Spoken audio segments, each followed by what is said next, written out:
আজ সকালবেলা ঘুম থেকে উঠতে একটু লেট হয়ে গেছে। আর আজ তো শনিবার, সেরকম কিছু তাড়াও ছিল না। তাই সকালবেলা উঠেই কিছু কাজ ছিল শেষ করে স্নান করে নিয়েছি।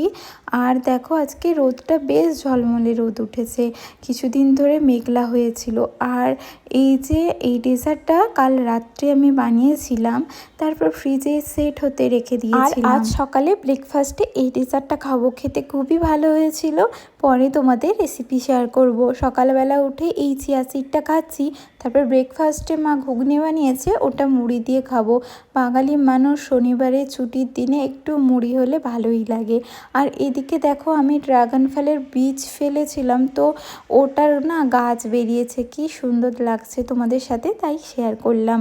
আর এদিকে গোগল বসে কিছু একটা ভাবছিল, তারপর ভাবতে ভাবতে উঠেই গেল। তারপর রান্নাঘরে চলে এলাম। কাল রাত্রে যেই জারগুলো ধুয়েছিলাম এগুলোতে বিস্কিট ঢুকিয়ে রেখে দিলাম।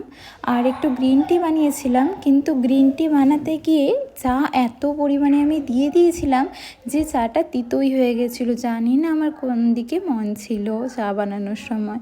তারপর হচ্ছে কেকটা বানিয়েছিলাম, ওটা কাটার সময় দেখে খুব শক্ত হয়ে গেছিলো, কারণ ওটা ডিপ ফ্রিজে রেখে দিয়েছিলাম। হয়তো নর্মাল ফ্রিজে রাখলে এরকম হতো না, কিন্তু পরে ওটা নর্মাল হয়ে যায়।